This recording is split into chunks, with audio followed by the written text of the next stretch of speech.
gentlemen, and welcome to another episode of Friends, Facts, and Fiction. As always, this podcast is made possible by our local convenience stores, the misappropriation of history, and you. And now to your hosts, Justin Hammonds, Grant Bramlett, and Drew Shellnut. What's up? What's happening, world? This is a podcast called Friends, Facts, and Fiction, episode 19, season 3, all about psychology and such. I'm Justin Hammonds. I'm looking at my boy, Drew Shellnut. Most of the time. And the homie, Grant Bramlett. We're going to need to come up with a good rhyme for season 4. Season 4, the more we explore. All right, done. All All right, right, cool. Done. Yeah. Good meeting. This is gonna be. I came up with a really shitty haha Oh, because Shitty haha. we were gonna do like our whole setup was gonna be like all three of us had 6 different like topics. yeah. I have 2 so far. And I said 3-6 mafiosos, 3-6 mafiosos. Wow. which is really lame, 3-6 mafiosos. especially since 2 of us have never worked there. Oh, all right. Well, yeah. Cool. All right. Well, Make me feel special. we all 3 have a nice history of mafiosos, though. Yeah. I went to Gelsiosis. That's true. And I've gotten very drunkiosis there. Yeah. Back when they were doing the 2-for-1s in the Kentucky Bourbon Barrel. Yeah, that was a bad idea. And the open bar Christmas party. Well, yeah. Open bar Christmas party. Hopefully that comes back this year. I hope That so, shit too. slaps. Those are fun. It's like adult prom. You just look real good Yeah. and drink a lot and get Can I laid. have a glass of your nicest bourbon?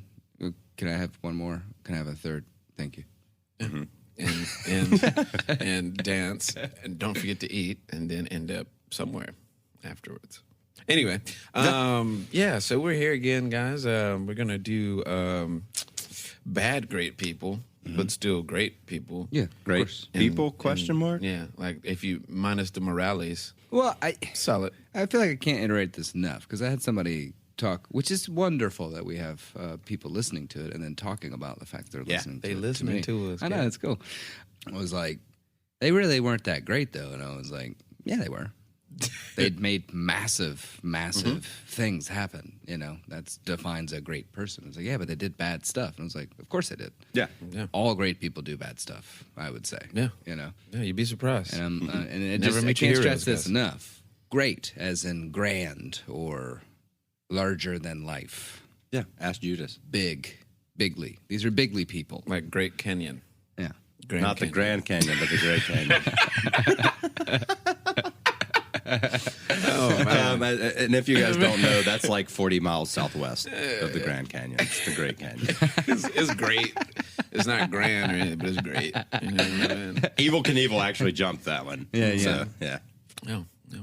Grant almost man. died there once. Yeah, heat stroke, I got think. it. I stopped sweating. And all right, I'll tell the story. Actually, it's pretty funny. Hey, it's the warm up, man. Grace Yeah, and I, you gotta it was the road trip that we took that I proposed to her on, right? So we hit a whole bunch of different national parks. It was us and my 70-pound dog and a whole bunch of luggage in a car for several days. It was a lot of fun. But we went to, it's like the Horseshoe Bend, which is in Arizona. It's 112 degrees. Real cold. Yeah, it was real cold. Yeah. Heat Arctic index even. was putting it like 120 or something insane like that. It was It's fucking been like that this year. ridiculous. fucking country. So we get there, and there's like 3 ambulances already in the parking lot. And then there's a guy with massive bottles of water. And it was like, hey, you guys have a water? And we were like, yeah, we got a couple in the car. I was like, no. Take this water. And I was like, oh, I got some in the car. And he was like, no, take this before you go. It's Do a not mile die. hike up there, so a mile back. And I was like, oh, that's pretty far. And then he looks down, and we're wearing sandals, and he was like, y'all have closed-toed shoes, right? And I'm like, do you work for the park? And he's like, no. I was like, huh. And he was He's just trying to save He was like, lives. the sand is like 130 degrees. So if it flips up, it'll burn the top of your feet. Holy shit. Yeah. And so we're like, oh, thanks, man. Good call. So we go back to the car, Good call, my guy. get our closed-toed shoes and our now jeans, basically, of water, and go up. And I don't know, like 3/4 of the way up there, I stopped sweating. and I'm just staring at the ground, and and everybody's up there, and it's beautiful, I think, and they're like taking pictures, everybody's doing the thing, and I'm like, oh, this is cool. Yeah. I like it. Yeah. Look at the water. Yeah. Okay. Here we go. Look at these oranges and browns and all the Okay, stones. let's go back. And so we go back, and I'm fading hard. Get in the car. And have you ever been so hot, like the coldest it can go still feels hot to you? There was one time I played a show in this little piece of shit shed in the summertime. AC was broken. I just hugged an ice pack for 30 minutes until the ice pack felt cold. It was kind of like that. And then 20 minutes of me being in the car, full AC blasting on me, I finally started sweating again. And then the worst stomach ache I maybe have ever had. So we pull into a gas station, and I immediately go into the bathroom thinking I got to take this horrible shit. And so I pulled my pants and underwear all the way down to my ankles like a toddler, and then just pulled my shirt up like over my nipples, and I'm just standing in the bathroom stall completely butt-ass naked, just like, and I sit down, longest, loudest, worst smelling fart of my entire life. That's real. And then I felt great. No. Yeah, all the gases are bubbling up in your stomach from the heat. I mean, it was crazy. And then I just got back in the car, and she was like, "You okay?" I was like, "Yeah, I'm great I'm now. fine. Let's go." Holy shit. That's Very crazy. similar situation of weird smelling thing that happened about a week ago, and It smelled awful. I walked out of the bathroom, and not to blow your ears off or anything, but walked out of the bathroom, and Carolyn was still asleep. I tapped on her feet. She woke up. She looked up at me, and I said, "Have your shits ever smelled like burnt hair?" And she just looked at me with this like, "What the fuck?" Well, mine do. Don't walk back in that bathroom for another hour. It's that plant-based diet, my guy. I know we got the poopery, but still. It only does so much. It does. It just makes and it also does something to your brain. For all you listeners out there, poopery is great, that's true. but if you use it too long, it's like anything that you use too long. It causes an association. So now every time I smell ginger, because that's the main flavor in poopery, I think of shit. Yeah. That's fun. Yeah, it sucks. That's fun for you. Yeah. As a cook and all. Yeah. It's a good thing I left that industry. There you go. Nice shaved poopery. What the fuck is going on here? Long time Who just took a shit? You're cutting ginger, guy. Calm down, my G. Well, hell yeah, man. Shout out to the homie giving out water and knowledge to the people in Horseshoe Bend. Yeah, wherever seriously. you're at. If you're listening, email us. Anyway. How crazy would that be? Yeah, right? Actually, I remember that guy. Anyway. Yeah, man. So we got a song of the day of the week?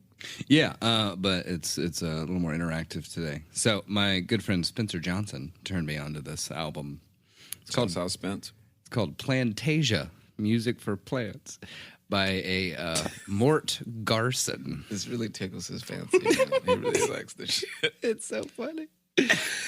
So anyways, we have I want you guys to pick the one based off the title. So we have the title track, Plantasia, and then we have Symphony for a Spider Plant, Baby's Tears Blues, Ode to an African Violet, Concerto for Philandron, I think, and Photos, Rhapsody in Green, Swingin', Spathiphyllums, You Don't Have to Walk a Begonia, A Mellow Mood for Maidenhair, Music to Soothe the Savage Snake Plant. Definitely that one. You want that one? Yeah, we'll go there. Snake plant one? Okay, Yeah. cool. All right, it goes a little something like this. Here we go.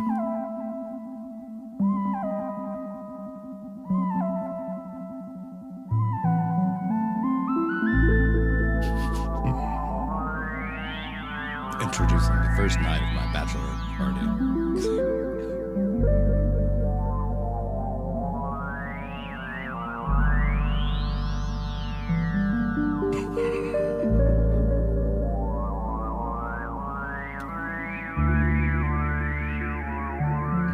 It's nice. Have you guys seen the new Bill and Ted movie? Uh-uh.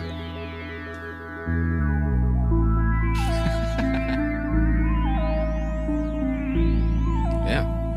So Fun. That's fun. So Isn't it nice? The whole aspect on that It's like a movie vocoder. is that they're supposed to create a song from the second movie.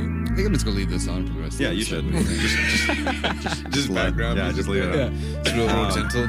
So they're supposed to create a song that unites the world, and apparently the song with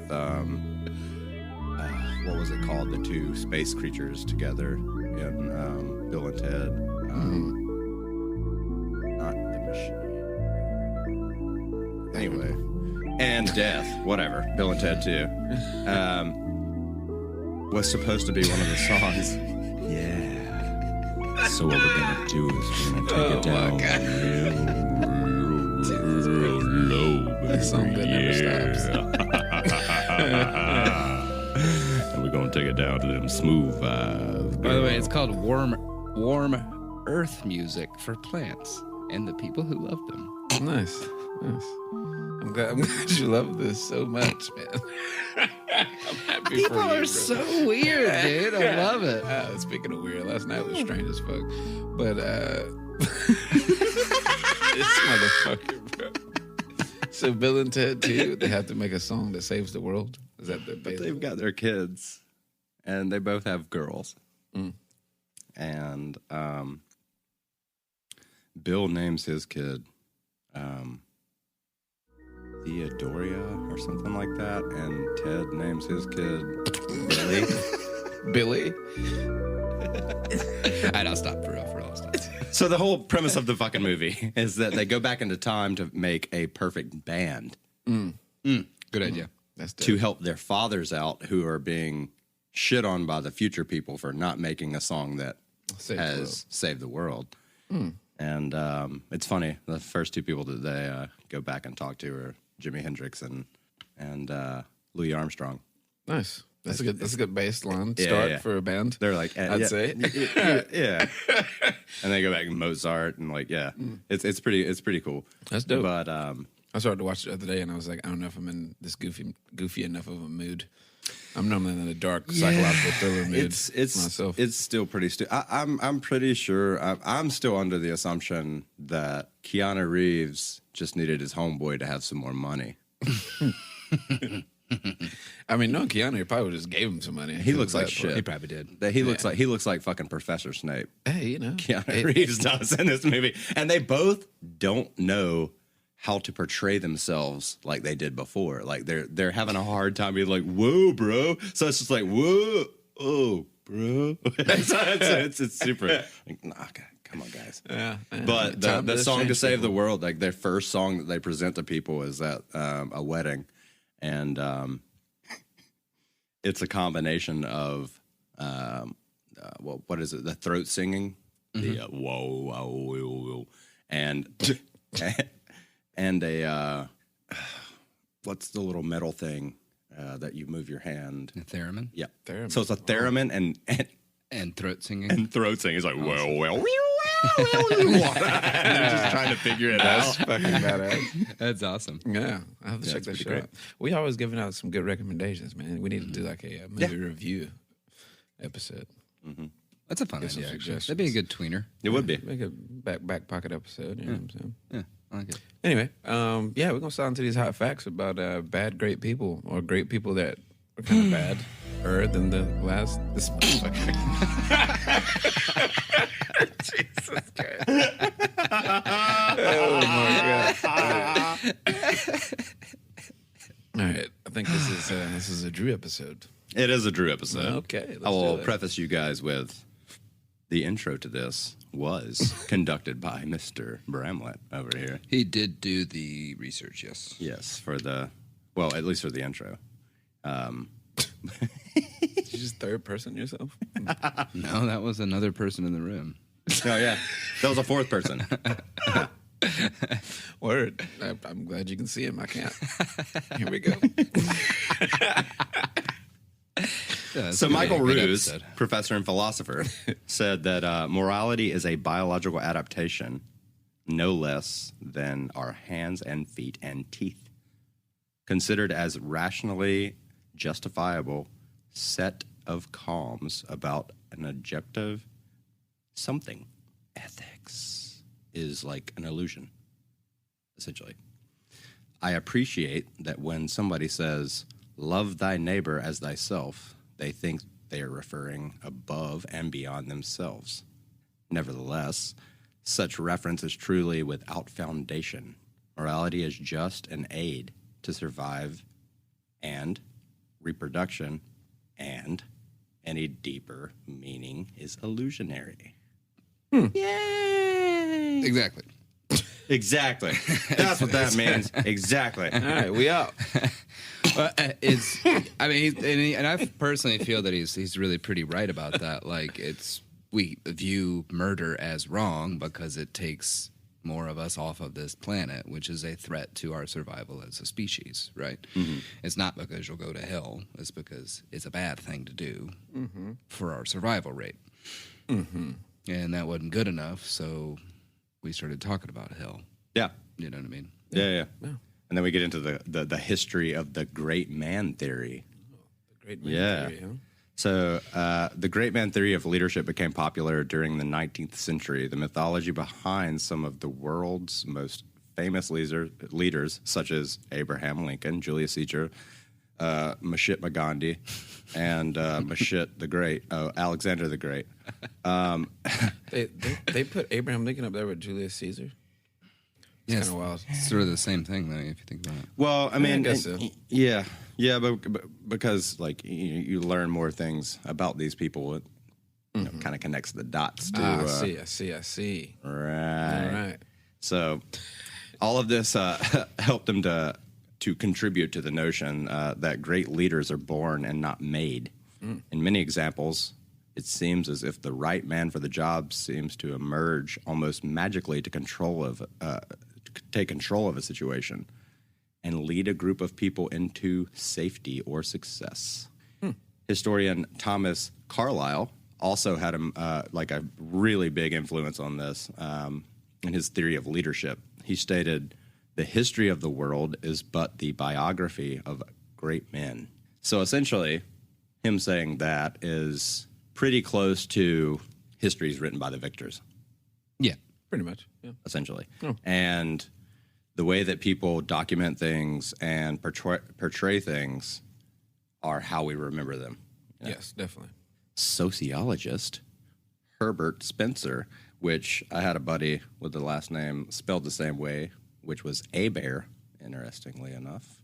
Herbert Spencer suggested that the leaders were products of society. No, I hated that son of a bitch. But anyway. In the study of sociology, Spencer wrote, "You must admit that the genesis of a great man depends on the long series of complex influences which has produced the race in which he appears, and the social state in which that race has slowly grown. Before he can remake his society must make him." Mm-hmm. One of the key problems with the great man theory of leadership is that not all people who possess the so-called natural leadership qualities actually become great leaders. If leadership was simply an inborn quality, then all people who possess the necessary traits would be leaders themselves, which is very obviously not the key there. Too many damn people. Yeah. Yeah. Research has instead found that leadership is a surprisingly complex subject and that numerous factors influence how successful a particular leader may or may not be. Characteristics of a group, the leader in power, and the situation all interact to determine what type of leader is needed and the effectiveness of this leadership. And then we move on to trait theory of leadership rationale. According to Carlyle, his history or his opinion of history is shaped by extraordinary leaders.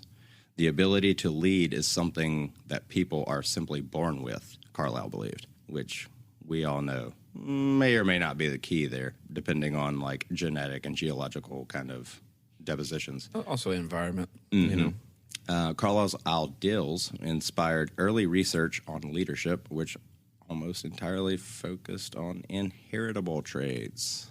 Carlos' theory of leadership was based on the rationale that certain traits produced certain patterns of behavior. Patterns are consistent across different situations, and people are born with leadership traits. We talked about that in the last episode, that people can be or cannot be born with leadership traits. Psycho, insane, per the last episode.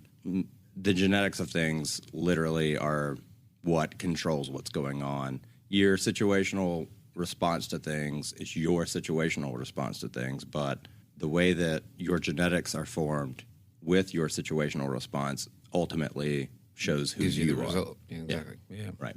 According to researchers, the traits most commonly associated with great leadership include adaptability and flexibility. So, like, effective leaders don't get stuck in a rut, able to think outside of the box and kind of adapt quickly to situations that are changing. Assertiveness. A great leader is able to direct and assertively come up with a solution without being pushy or aggressive. Capacity to motivate people. A great leader knows how to inspire and motivate, people to do Hell yeah, think about what all they those need to do. big-ass Which is- speeches. yeah, that a lot right. of them are super dope at. Courage and resolution. Stir a crowd up. Yep. The best leaders are brave and committed to the goals of the group. They do not hide from challenges. Creativity. Pretty much, most importantly, great leaders not only possess their own creativity, but they are also able to foster creativity among the members of Group 5. Decisiveness. A great leader is capable of making a decision and is confident of his or her own choices and or their eagerness to accept responsibility. Strong leaders take on responsibility and do not pass blame onto others. They stand by their success and take ownership for their own mistakes, a.k.a. your Stalins and Hitlers and, people like that. Yeah. Emotional stability. In addition to being dependable overall, strong leaders are able to control their emotions and avoid overreactions. Keep yo cool. Or as we call it Good at all these. in the restaurant industry, CYA, cover your ass. Intelligence and action orientation judgment. Great leaders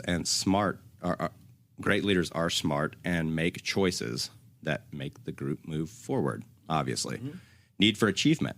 Strong leaders have a need to succeed and help the group achieve goals. They genuinely care about the success of the group and are committed to helping the group reach these milestones. People skills. To be a great leader, you obviously need people skills. Duh. You need to be a fucking hermit and be like, nah, that's Mein Fuhrer over there. He's in a cave. Excellent interpersonal skills are essential for leading, effectively. Great leaders know how to interact well with others as well as with team members. Perseverance. You got to keep pushing, baby. Self-confidence. Duh. Even in relationships, if confidence isn't there, there's an inattractability kind of a deal. Of course. Task competence. Got to be able to take care of what you lay out there for everybody, Damn straight. If you lay out a plan and can't take care of it or show a plan to everybody else, you're going to seem incompetent yourself. You got to kiss, man. Keep Yep. it simple, stupid. Trustworthiness. Group members need to be able to depend upon the person or trust them leading them. Obviously, with everything that we have said before, that all falls under that. Understanding their followers and their needs. Effective leaders pay attention to the group members and genuinely care about helping them succeed. They want each person in the group to succeed and play the role in moving the entire group forward. Yes, they do. So there's also another sense of false, kind of a compromise for these people who are following them. For sure. Yep. Most definitely. Think about it. All that is obvious to be able to be a great leader or a great, person in general. You know what I mean? Subjectively speaking, I guess. But anyway. Let's move into leadership in the internet age.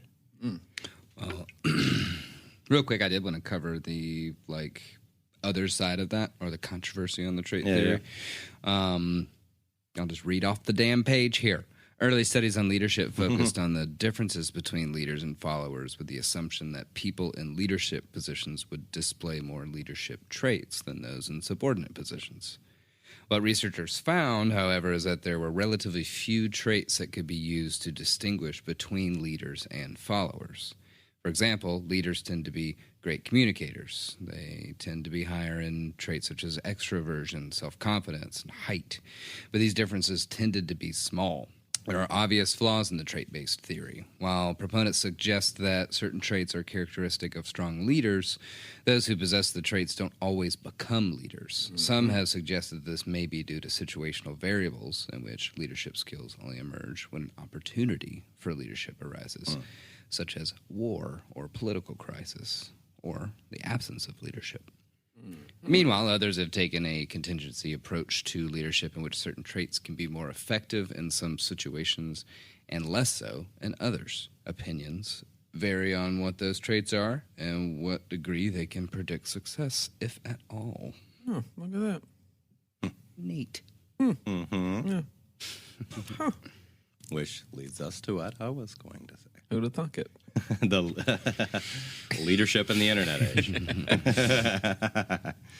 More controversial yet is the contention that some people don't have the traits to become leaders. Such a belief is inherently overlooked in social and economic inequities, if not entirely to erase a person's potential to lead. It also overlooks the changing economy and how leadership is defined when connections are today made both online and offline. As outlets for leadership continue to change, such as social media and e-commerce, the traits needed to succeed are different simply because there are few intermediaries. With this realm, the ability to influence is arguably more important than the ability to lead. Mm-hmm. While these traits are often linked to effective leadership, it is important to note that few leaders possess all these traits.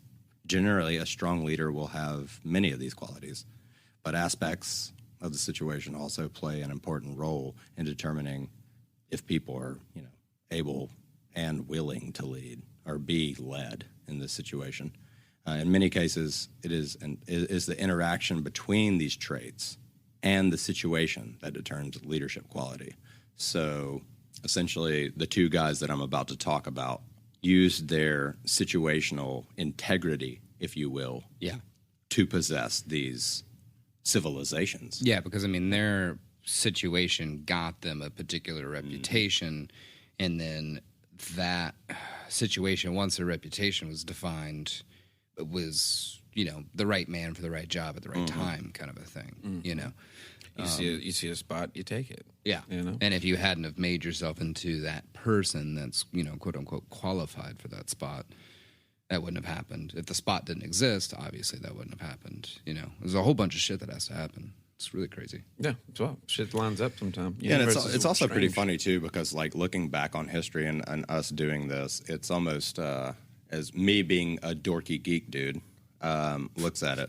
Dorky geek dude. It's very similar to the Jedi Code and or the Sith Code. Oh yes. Because the master is always taken over by the understudy or subordinate. Yeah. The Skywalker, if you will.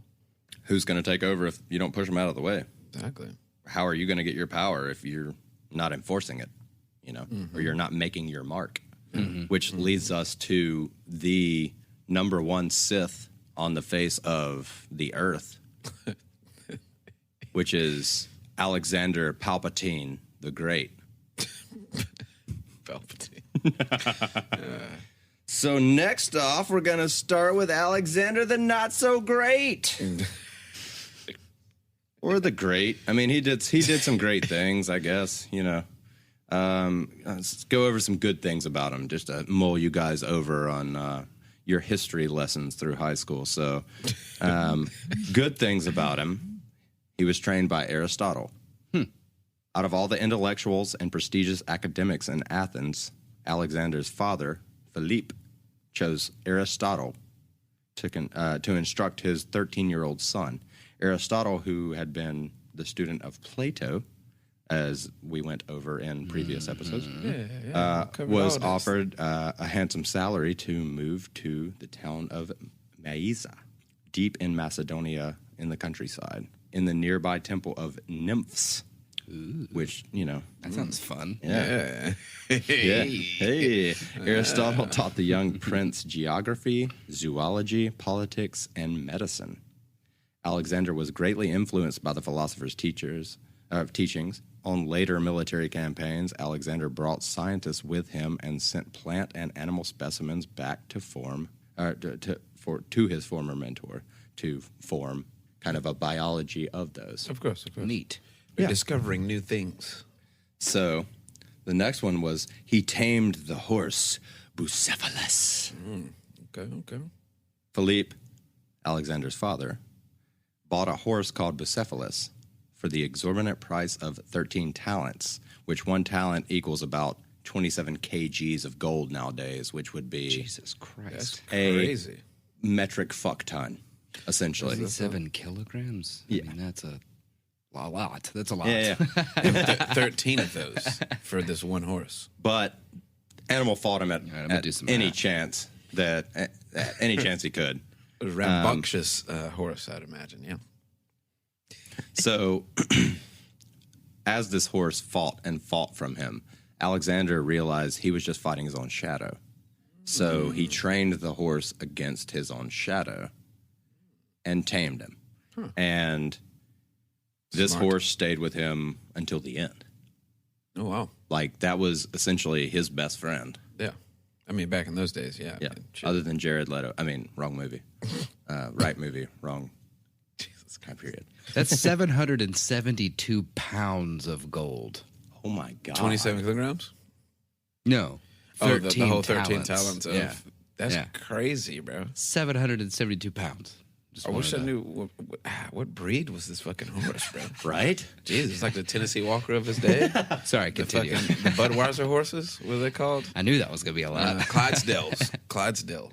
Yeah, Yeah. No, That'd be a big-ass Clydesdales, horse. Clydesdales are huge. yeah, dude, big ass horse. So the next thing was that he took his father's throne in a timely but ruthless age.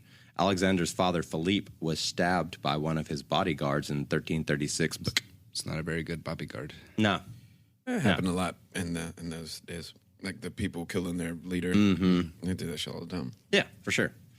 Yeah, it's kind of like, we're tired of this motherfucker, bro. Yeah, let's go ahead and start this shit back up. Although a lot of scholars thought that Alexander might have been behind that. Probably was. Yeah.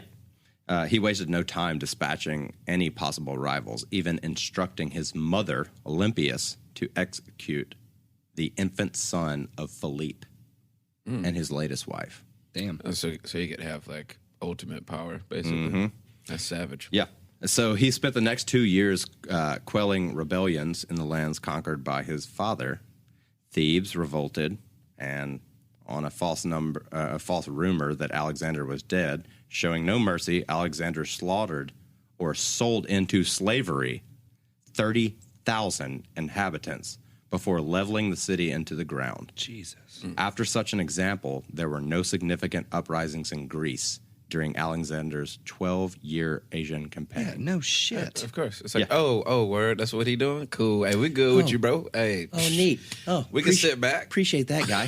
He went fucking salted earth on it. That's insane. One of his next good things, quote unquote, was that he perfected the Macedonian phalanx. The most distinctive element of the Macedonian war machine was the phalanx. Developed by Alexander's father, the phalanx was tight formation of soldiers, usually 16 by 16, carrying shields and sarissas, which were 20-foot-long spears made of cornel wood. The back rows of the phalanx were held as sarissas upright, hiding the movement of forces behind the lines, while the front rows kept enemies at bay with an impenetrable wall of spikes. Yeah. So Makes me essentially think of, what like, you see the in 300. Yeah. Sounds like a tank. Right. Yeah. Yeah, you're just moving with Yeah. an armored clad of men. That's crazy. His next big achievement was he crossed the Hellespont. After solidifying his rule of Macedonian and Greece temper, Alexander looked east to Asia and the Persian Empire, because that was the only one that hadn't been taken over at that point. The Asians were just tearing shit up. So he was just like, all right, we got this. Alexander assembled an allied Greek army of 5,000 cavalry and 32,000 infantry to avenge the Persian invasion of Greece in 490 BC. With 60 naval vessels, Alexander crossed the Hellespont, a narrow strait separating Europa and Asia back in the day, now called the Dardanelles, in 334 BC. From his ship, Alexander threw his spear onto the shore. As he took his first step into Asia, he pulled his weapon from the sand and declared that these lands would be won by the spear. That's gangster as fuck. His next thing is throw a spear. This land is my land. Oh my god. Yeah. So he next thing was he united the Gordian knot. According to legend, Phrygians, who live in what is now Turkey, were told by the oracle to make king the first man to ride into the town as an ox cart, in an ox cart. Mm-hmm. As luck would have it, this man was Gordius, a poor peasant. Pleasant. He wasn't a poor peasant. He was a poor peasant. Yeah, right. A poor pleasant. He was a poor peasant. A poor pleasant man. He was nice and poor, but he was pleasant. He's pleasant. He's poor pleasant. After his coronation, Gordius dedicated his cart to the god of Zeus and tied it to a pole outside his temple. The knot was made of cornel bark, as I mentioned before, which hardened over time. It was essentially kind of like a vine kind of a deal. It was said that whoever untied the knot would conquer all of Asia. Huh. Of course, Alexander, being the little, Great that he was. douchebag that he was just like, I got this shit. Fuck you, bro. So he couldn't pass up the opportunity. But there were no ends to the knot for him to even get started. In frustration, he sliced it in half with his sword, proclaiming, I have loosed it. So the Gordian knot has since become synonymous with an intricable problem that requires an unconventional solution. That's not an unconventional solution. You can't just cut it in half and be like, I solved it. You can't just blow up a Rubik's Cube and being like, done. I mean, that doesn't work. You can't like spray your fiance's brakes with WD-40 and be like, no more squeaky. Oh, wait. Shit, that sounded personal. Anyway, Maybe it was. But then he was declared the Son of God. that's when you get into the Messiah shit.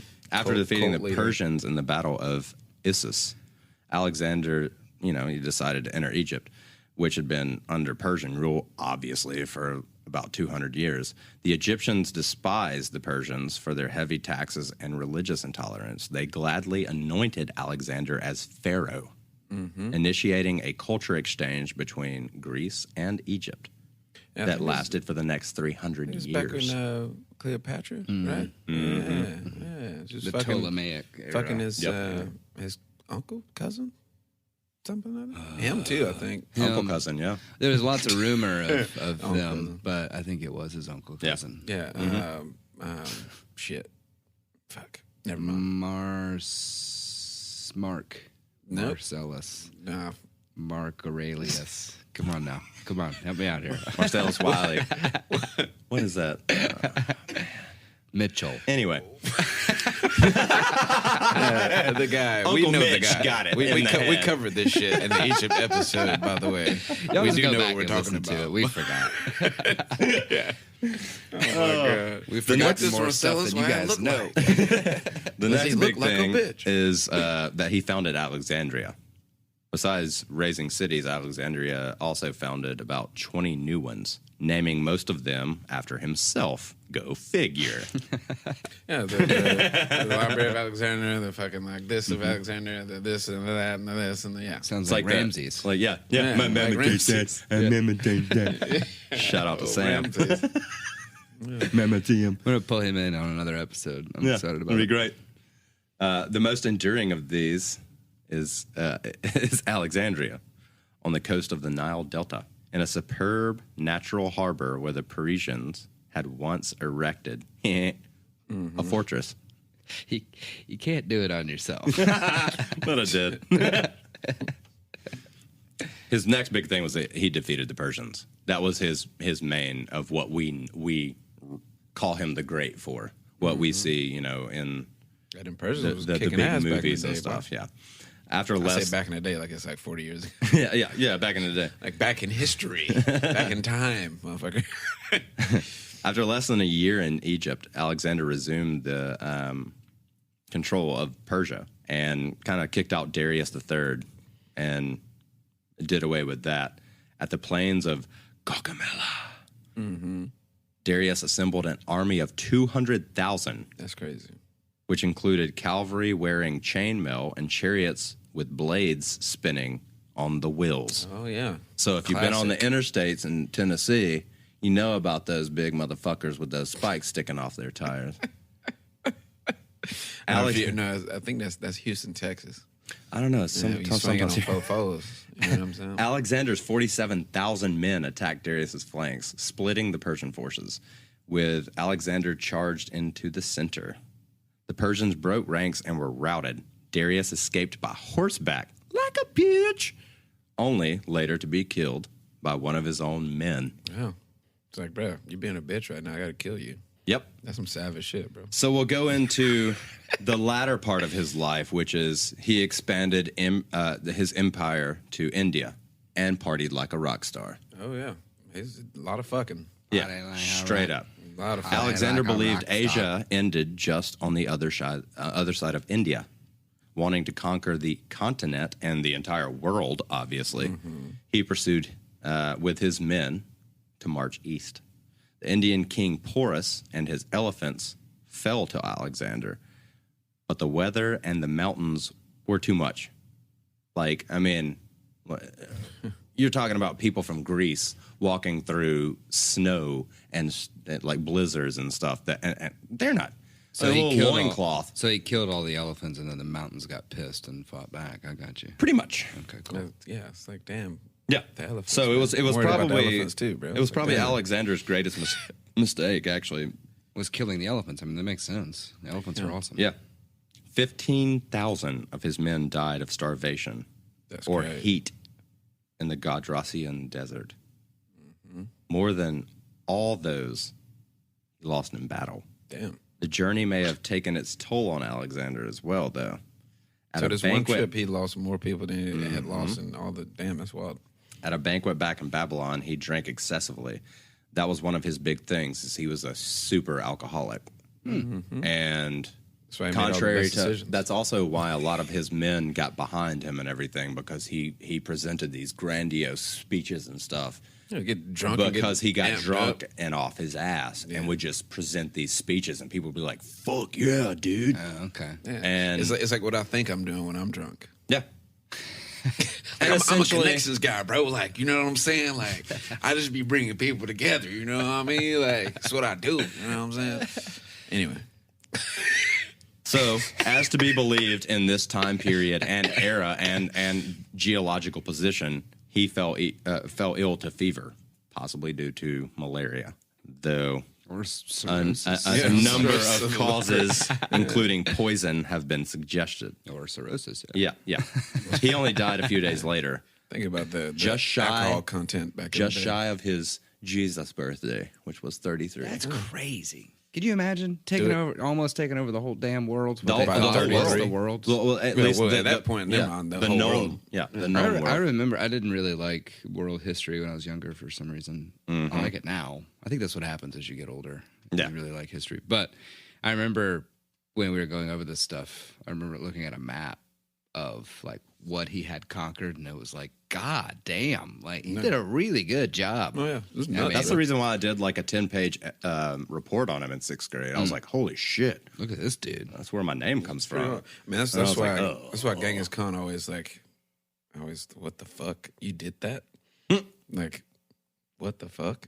It's crazy to think about. So we're gonna get to the bad. We're gonna get to Accomplished that much shit in your the lifetime. the bad stuff. Oh, bad stuff. So he essentially inherited everything. Yeah, he did. Everything that he had was given to him. Yeah, It was his kind of dad- like his dad was like, here's the smartest person on the planet Yeah. in our knowledge, and he's going to teach you everything he so knows. he's like a 2,000-year-old Trump. Exactly. And then And then here's all the money and wealth. Was it? So and his No. huge conquer of Greece No. Never mind. was not just it wasn't a conquer at all. They just essentially were like, yeah, we're friends. Like, yeah, you're coming here. Yep, you take this. Blah blah blah. You're now the king, and he just let that to them. It wasn't like he was controlling it. So the whole Gordian knot thing, They cheated that, obviously. he just got pissed off and hit it with his sword. That's what I'm saying. That's what all I he said did. earlier. He just got he just got That's pissed a off. goddamn cheat. He was just like, "Ah!" He basically just like, remember the old box TVs? You just like smack it a Yeah, few yeah, times. just hit and it a couple works. times. It'll start works. working. Yeah. That's what it is. Like, okay, we're good now. You know what I mean? They just fucking Tap that Fonzied motherfucker. it without the cool. Exactly. yeah. And without the cool is going to bring us to our next one. He was just a drunk. Oh, yeah. He Living was his an best life. egomaniacal, which covers the next thing, egotistical maniac. He was an egomaniacal drunk who thought he just deserved the world. Yeah, because that's how his life was presented to him as a child.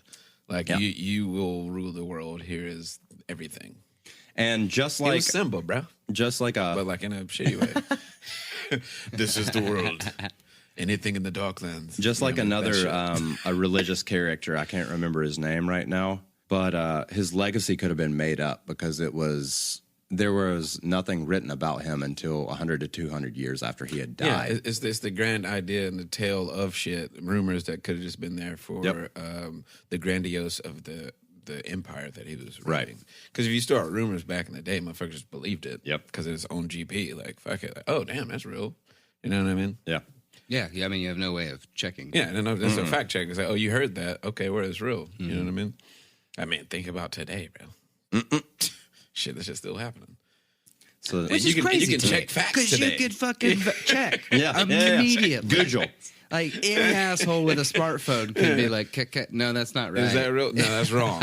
Yeah, you know why I was wrong? Because science, motherfucker. Like, I don't know if you knew about science, but shit's real. Physics, motherfucker. Anyway, that's a whole different conversation. His next one is that he left others to govern his empire. Contrary to popular belief, where he controlled everything, every state and or province or whatever that he touched, he just promoted the king in that region to be the king under him for that region. Essentially He like a basically just got prime cabinet. minister. He's got a cabinet, basically. Yeah. So he's just like, oh yeah, and just left So them the to guy that was already in control. and just was like, hey, I'm in control of you. Just keep doing what you're doing. Basically, No, seriously. pay Just me- straight up was just like, you keep doing what you're doing. Just say that Alexander told you to.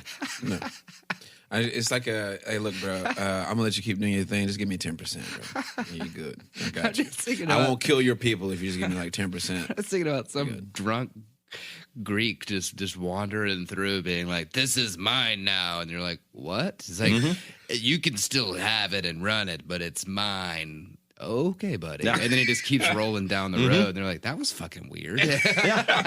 Well, which brings us to I'm not our gonna hear from that guy for months, bro. Like, what? Is he coming back? Probably not. I mean, how long does it take to send shit back in those days, Well, bro? I'm off to the desert. no Pony Express yet. Exactly. You know, bro. you'll die out there. Actually, just let him go. You may never come back.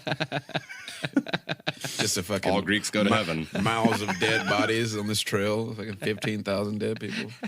Anyway, So that leads us to our last 2 points, which he didn't plan for his future, and he was a greedy asshole. yeah. So the greedy asshole has been pretty much covered, but in his funeral, his last words were, with everybody that I have controlled, there will be a great funeral in contest for my power. He was just an egomaniacal douche. That's crazy. he didn't even before he died, he had said, on my death, there will be a great contest for my funeral. Okay. So essentially, he was And just that didn't saying, happen. when I die, no one will ever replace me. There is he essentially put himself in a godlike statue. I mean, he was declared the son of God. And once you do that, you Well, put and somebody- looking back on history, he is probably one of the most decorated people. He has cities named after him. Even some of the other people that we've touched on don't even still have Yeah, that. but there's an Alexandria like in every damn state in America. Yeah. I'm very sure of that. Uh-huh. Yeah, fact check me, please. But I'm very sure. I was just thinking, my cell phone is in my pocket. I mean, Yeah, we can fact check this right now, but Damn we're live. Let's go. Let's keep it real. How did you know the name of my iPhone? But the next guy we're going to talk about is going to throw a little bit of a spin on everything. If you guys have never heard of Idi Amin, Dada, you're about to. And if you want to cry, go watch Hotel Rwanda. Yeah. He's the reason for that. And also, Last King of Scotland, Forrest Whitaker plays him pretty well. And he fucking terrifyingly plays him actually pretty well. Anyway, yeah, he's a fucker, too. So I'm going to run And through. a bitch at the end of the day. Yeah, no, he But was anyway. he was kind of a little bit of a pompous, arrogant coward. coward. Yeah, that's the word. He was a coward. Well, they all are at the end of the day when they're by themselves and they don't have anybody to defend them anymore. Yeah, they don't have all their body. Once you isolate, most of these motherfuckers are like, "Oh no, I didn't mean it. I didn't mean to do it." You know what I'm saying? Yeah, Hitler fucking killed himself. Or it's Exactly. Yeah, it's also almost like I hate to say it like this, but it's almost like my mom used to say. It's like I'd be like, "I'm sorry." She'd be like, "You're not sorry. You're just sorry you got caught." Oh yeah, definitely. I realized that at an early age. Yeah, it's just like It's like, oh, I would do the shit again. I could do shit again if I did get caught. I definitely would. And So- I did not. him being a him being a great. Let's go over the great things that he did. So, Amin promoted and lifted the sports image of Uganda. He provided moral and financial support to the sports. In 1972, John Akibua won a 400-meter hurdle gold medal in the Munich Olympics.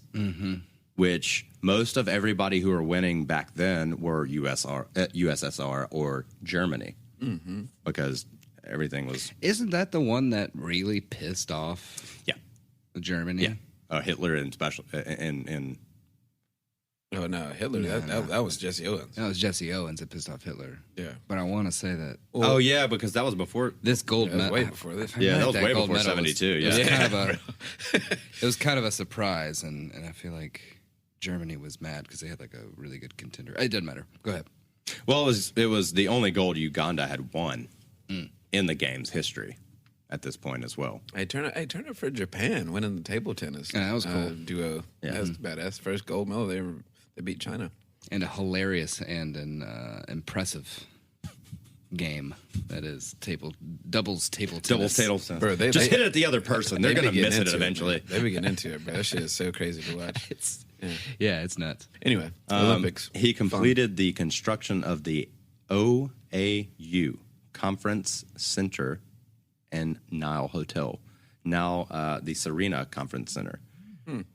Amin is remembered for the construction, purchasing, and maintaining national assets in foreign lands. Prominent among those was Uganda House in New York, Uganda House, United Kingdom, and Trafalgar Square and diplomatic properties in Geneva, Brussels, Nairobi, and Mogadishu. All these Mogadishu, all these properties are in the prime location. Also, coffee marketing was one of his big things, and one of their like big pulls for him to have. So I mean, he would be, really like- did help Uganda. Yeah, at the beginning. Yeah. And then the shit got to his head. I mean, and credit goes classic to shit. Classic President Idi Amin Dada for the creation of Uganda's first and only national flag carrier, the Uganda Airlines Corporation. He rescued the flying crane out of the wreckage of the East African Airways, and the crane proudly traversed the international skies and landed at the world's airports to the admiration of many. All of this was, for the purpose of ensuring availability of the air transport for just Ugandans, honestly. Visitors and air cargo at the affordable charge. He also expanded the Ugandan Railways Corporation. The railways transported heavy equipment for like inland with relative ease, like stuff like to take away like ox-drawn wagons and stuff like that, to take them out of the dark ages, essentially. Yeah, it's an industrial age, pretty much. He also supported the textile sector, which they had never really had before, which, dives us into our, sweatshops. Amin is also remembered for linking Uganda to the rest of the world by putting up Earth satellite at Mapoma and Mukona at the Umbaki in his home region of the West Nile. Damn, that was so much. It was. Satellite at Mapoma in Makoma at Umbaki. By the time it was set up in the 1970s, the satellite station was one of the very few of its kind on the African continent, other than being in Nigeria. Interesting. Right? On the 4th of August in 1972, Amin was touring Tororo in eastern Uganda when he announced a dream he had and was implementing far reach of his effects on the lives of all Ugandans, altering their attitudes forever. In the dream, a higher power had directed him to rid Ugandans of foreigners who were milking, quote-unquote, the economy at the expense of native Ugandans. Okay, so here's our left turn. He woke up one day and was like, Asians, we got to kill all the fucking Asians or get them out of the country. Yeah. And those Asians are there because of fucking the railway and shit from back in the day. And they're there. They're literally born there at that point. Yeah. Yeah. I mean, he's kicking them Well, out. so, he directed Uganda's like 70,000 Asians, mostly Indians, 90 days to denounce their British citizenship or leave the fucking country. Yeah, they had to sell everything too. Like if they Yeah. were shop owners, Yeah. they couldn't take it with them. Yeah. They had to sell it all and then just leave. Sell And all even your the- property, their- even the your ownership- business away, Yeah. basically. Yeah, give it and to a just leave Ugandan. with nothing. Yeah. And But your even clothes. the title of shop owner kind of a deal. It's like, no, you are nothing now. Yeah. That's crazy. And also, it's like a key. It's a key turn for somebody to gain like the support of people is to find a common enemy and to make people agree that that's a common enemy. Right. You know what I'm saying? It's kind of what 45 did, Yeah. basically. Yeah. You know what Yeah. I mean? This is the thing, and everybody's like, "Yeah, that is the thing." And it's like, bro, really? Do y'all even know about the thing? Did y'all look into the thing? No? Okay, why the fuck is it the thing? Did you pull your little computer out of your pocket and check and see if that is the thing? Is that the thing? Or are you just listening to this bitch spew fucking dumb shit? Anyway. So he also, like, I put this under the bad things, but it could be taken either or. He administered upon those Asians a thing that was called the Indakwa. So people have never really asked why Asians who arrived without bags in Britain and Canada suddenly became rich in no time and thought it was their hard work. No, it was because of this. He gave them money to get the fuck out. Oh, okay. And essentially it was just like, yeah, I'll just make you rich beyond your wildest dreams if you just get the fuck out of my country, because our doctrine is to not have you with our race. Right. Yeah, it's the backhand play where it's like So- in the front of the people. Where it the looks hell like is I'm he kicking getting them all out. this money in general? It's because he took over after Took over trade and shit. He took over after the last essentially the president, Milton.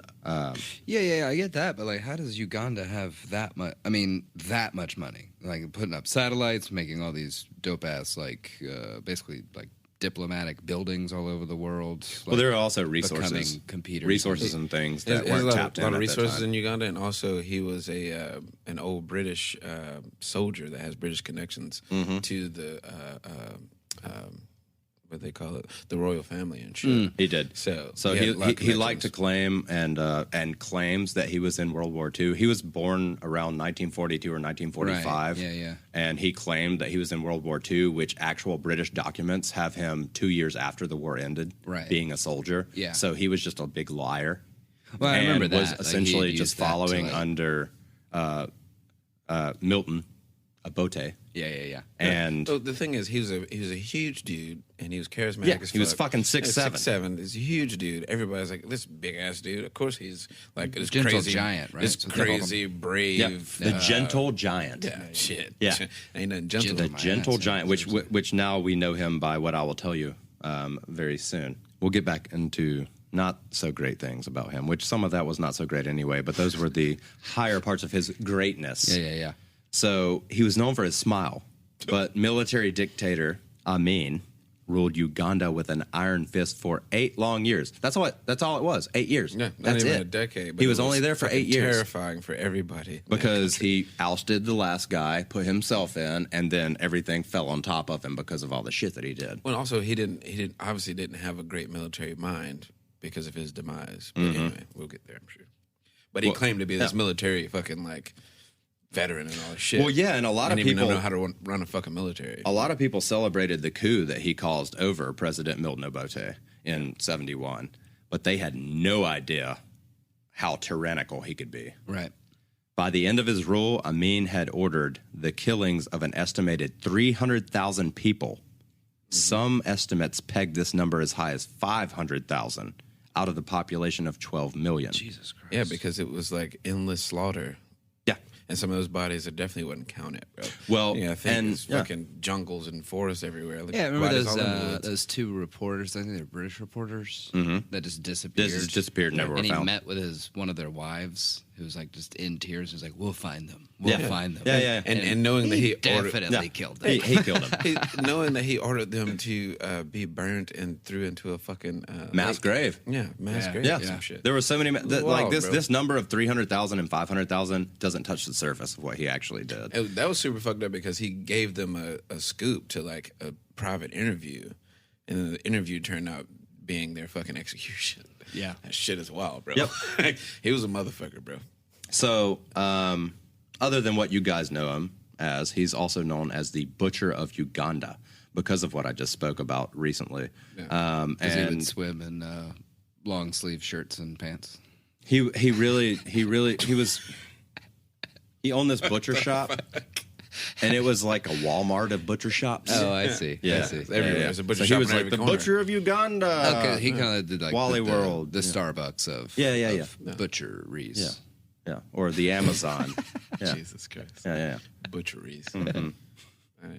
But the reason why he was called this is because of after inspection of all the bodies that were left behind that Amin had left, it was noted that by mortuary inspection especially, that everybody had been tortured or beaten to death.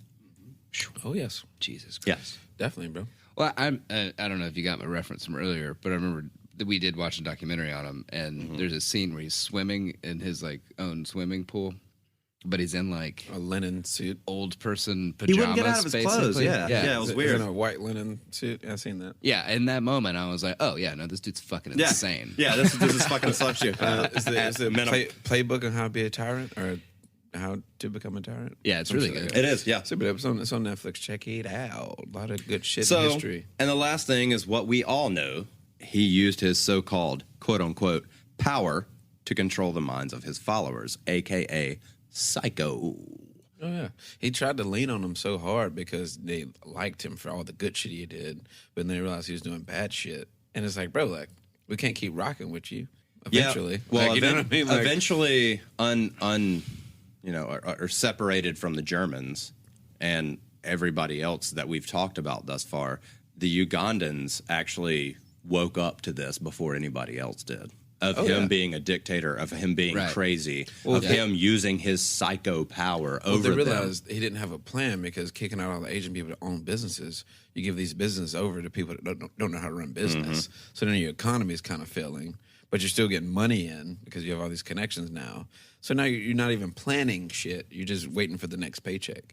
You know what I mean? That's kind of what the fuck he was doing. I actually grew up with a dude who, his parents live in Uganda now, and he was actually in the Tuscaloosa tornado, but he moved over here, and he was a Congolese refugee in the early 90s. Holy shit. He was talking about being 7 years old with a fucking AK-47. Yeah, that shit's real. And just walking around, Well, and it was just like they're driving down the road, and it is rivers of blood and dead bodies stacked up. Yeah. And that's homeboy. Yeah. That's how he get them. They start them young and fucking woof. Well, I mean, That and it shit's goes wild.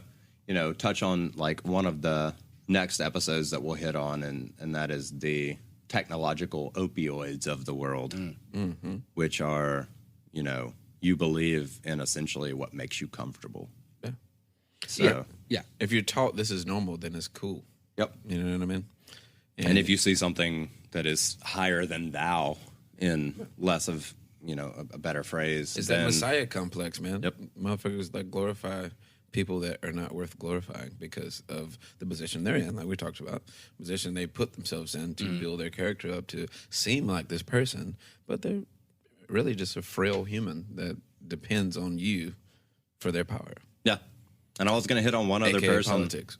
Like Grant was last week, but we have also decided that those one other people or persons on our list were actually pretty great people. So those might be added into a different. Yeah. Two little surprise episodes we might pop out. Yeah, I'd say deserves like a full length Yeah. boy. Yeah, it's hard not to talk about those two people No, without they're two very going complex into people. depth. Yeah. And that's going to be a little Which surprise for y'all. most of you guys may have the blood of one of them. That's true. Shit, probably. Who knows? I do want to talk real quick on how the butcher of Uganda went out, because it's hilarious to me. He's such a bitch. So he please correct me if I'm wrong, but he basically hijacked like a small like radio transmitter and just rode around in a Jeep with calling out for help from his fellow citizens. for me. Fight for me. Fight for me. Yeah, and everybody's like, fucking nah, bro. Nah, we good. Bigger they are, the harder they fall. Somebody got a good. big rock? And so that obviously didn't work. And so he just fled to Well, he tried to take over, was it Tanzania? He tried to take over Tanzania, and then they ended up whooping his ass. Because he Right. didn't have military prowess like And he that said was- he had. that was 'Cause the he- big- he ended up in Yeah. what, Cuba? Or was it? No, he No, ended Saudi up in Arabia. Saudi Arabia. Yeah, Yeah. He went there. And He was exiled exiled. himself, basically. Yeah. He basically just fled under the fucking naked eye. One of Just, the big questions when I didn't was even face all these damn war crimes that he fucking did. No, ever. Didn't have It's to. fucking crazy. The majority of anybody who went through war crimes moved off and never had to face any of that, aka Nazis. Crazy. I mean, also In America. Antarctica. Yeah. Also, America has done that. Oh no! Yeah, no. The reason why we have the World War technology that we II. have right now There is was because of so- Nazis. there was And if so you guys many- don't realize that, you should. Manhattan, right? Yeah. The old Paperclip. project, Project Paperclip. Right? And then that. Also, Manhattan World Project. War yeah. II. We committed a lot of war crimes in World War II. That we were Have you never guys charged seen for. all these bombs they're setting off in the UK right now? You They're can't just finding drop they're that on finding me. a, What the fuck? they're finding a lot of bombs. I saw this on the news yesterday. They just detonated one yesterday. They're finding what they said is about 200,000 unexploded bombs that are just in England that have been dropped and never exploded. And so they're going through there and shutting down entire from old wars from and World War shit? II. Oh, wow. They're Shit. going through and shutting down entire cities That's nuts. and just Detonating them. blowing the bombs up. Damn. So they don't just randomly detonate while people are living regular lives. That's fucking wild. That's kind of bro. cool. Yeah, it is. It's pretty nuts. I think it's kind of cool. It is. Well, it doesn't sound like anybody's getting hurt. No, I mean they're evacuating people. Other than hey, did you hear the news? No, Where'd everybody go? was it the rapture? Yeah, it's fucking crazy. Yeah, we dropped a lot of bombs in World War II, bro. Yeah, It's a lot. yeah. Well, I mean, and A lot, bro. We did some fucked up shit. yeah. But hey, we back to back World War champions, baby.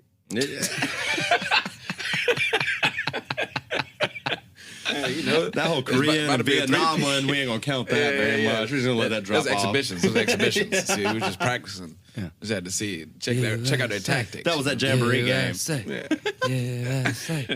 Anyway, that shit got dark.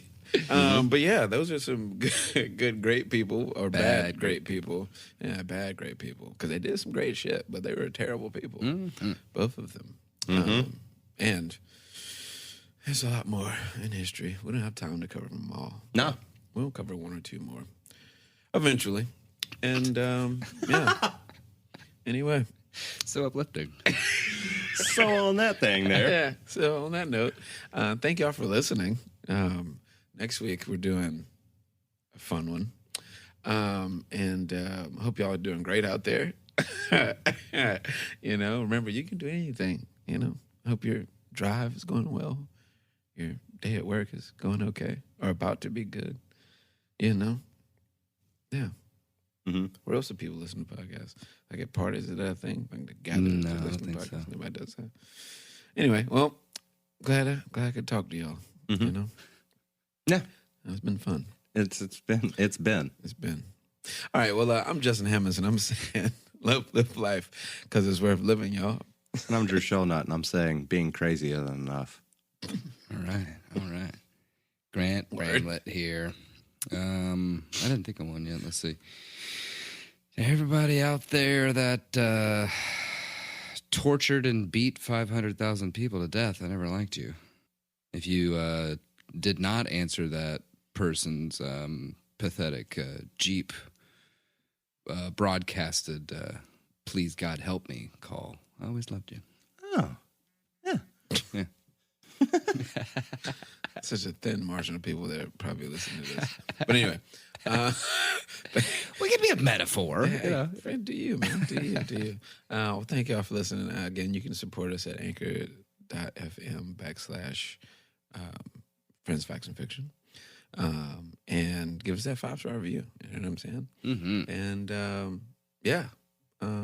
this has been another episode of Friends, Facts, and Toot Fiction. that thing up, baby, let it go. And we out. What the fuck?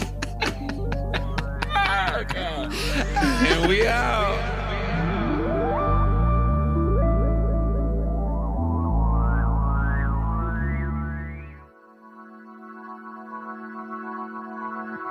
Thanks for listening and stay tuned for the next installment. Find us on Facebook and Instagram to stay up to date on all things Friends, Facts, and Fiction. Our Instagram handle is friends_facts_fiction. As always, please reach out to us. You can send any of your questions, praise, and fact-checking to friends.facts.fiction@gmail.com. It's important to us to only propagate the truth, and we'll correct any errors we may have made. Your hosts and researchers are Justin Hammonds, Grant Bramlett, and Drew Shelnut. Our episodes are produced by Grant Bramlett. Additional producership provided by Grace Higgs. Our recording engineer is Grant Bramlett. Our editor, mix, and mastering audio engineer is Jeremy Mulder. Lighting design is provided by Justin Hammonds. Our office assistants are Gully and Bull. Our research assistants are Under and Paid. Our current interns are Lost and Questionable. Our personal drivers are Titleist and Tired. And our resident pooches are Pack and Jolene, the Devil Child. This has been a production of Friends, Facts, and Fiction.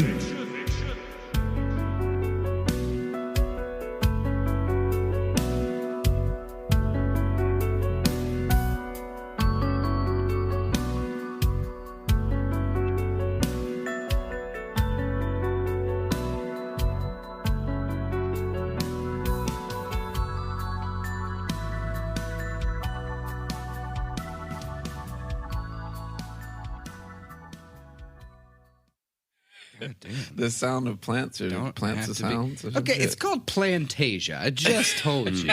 All right. My God. Is that a play on something? Fantasia.